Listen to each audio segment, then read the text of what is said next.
దివ్యంతం తెచ్చిందండి సువ్వి సువ్వి సుముహూర్తం వచ్చిందండి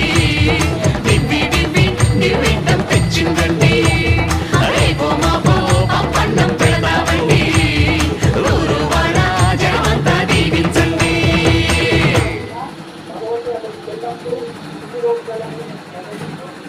ఇంటికి ఎంతొచ్చివే మా ఇంటికి అంటే ఇక జరిగిందంతా